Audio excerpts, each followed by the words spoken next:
अब बात करते हैं हरियाणा निकाय चुनाव की। कल वोटिंग हुई हरियाणा निकाय और पंचायत उपचुनाव के लिए। निकाय चुनाव में कुल 54.4% मतदान दर्ज किया गया। सांपला नगर पालिका में सबसे ज्यादा 79.2% वोटिंग हुई। सोनीपत नगर निगम में सबसे कम 47.4% वोटिंग हुई। निकाय चुनाव के नतीजे 13 मई को आएंगे। पंचायत उपचुनाव के परिणाम घोषित हो चुके हैं। आदमपुर पंचायत चुनाव में पूर्व मंत्री कमल गुप्ता के भांजे मोहित हार गए।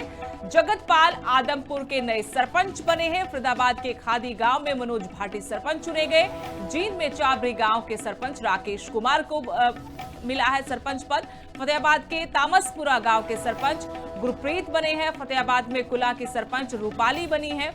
तो जो पंचायत चुनाव थे, उपचुनाव जो हो रहे थे, उनका परिणाम कल ही घोषित कर दिया गया था। वोटिंग के बाद मतगणना का काम शुरू हो गया था, लेकिन निकाय चुनाव के परिणाम के लिए इंतजार करना होगा। 13 मई को मतगणना होगी और तब चुनाव परिणाम आएंगे। लेकिन शांतिपूर्ण तरीके से करीब करीब हर जगह कल चुनाव संपन्न हुआ।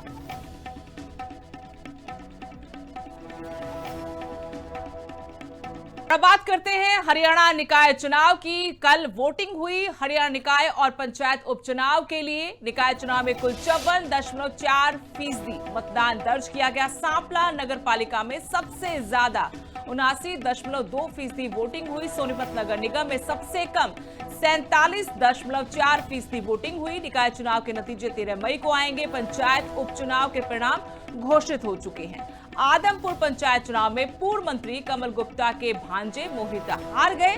जगतपाल आदमपुर के नए सरपंच बने हैं। फरीदाबाद के खादी गांव में मनोज भाटी सरपंच चुने गए।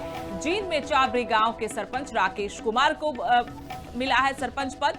फतेहाबाद के तामसपुरा गांव के सरपंच गुरप्रीत बने हैं। फतेहाबाद में कुला की सरपंच रूपाली बनी है। तो जो पंचायत चुनाव थे, उपचुनाव जो हो रहे थे, उनका परिणाम कल ही घोषित कर दिया गया था। वोटिंग के बाद मतगणना का काम शुरू हो गया था, लेकिन निकाय चुनाव के परिणाम के लिए इंतजार करना होगा। 13 मई को मतगणना होगी और तब चुनाव परिणाम आएंगे। लेकिन शांतिपूर्ण तरीके से करीब करीब हर जगह कल चुनाव संपन्न हुआ।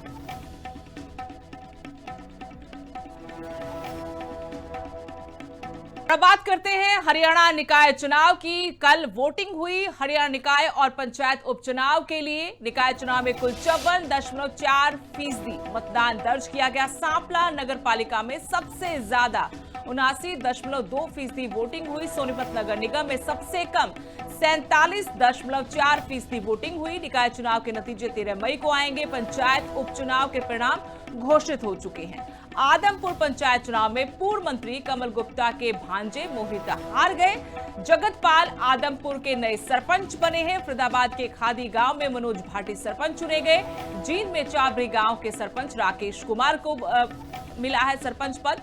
फतेहाबाद के तामसपुरा गांव के सरपंच गुरप्रीत बने हैं। फतेहाबाद में कुला की सरपंच रूपाली बनी है। तो जो पंचायत चुनाव थे, उपचुनाव जो हो रहे थे, उनका परिणाम कल ही घोषित कर दिया गया था। वोटिंग के बाद मतगणना का काम शुरू हो गया था, लेकिन निकाय चुनाव के परिणाम के लिए इंतजार करना होगा। 13 मई को मतगणना होगी और तब चुनाव परिणाम आएंगे। लेकिन शांतिपूर्ण तरीके से करीब करीब हर जगह कल चुनाव संपन्न हुआ।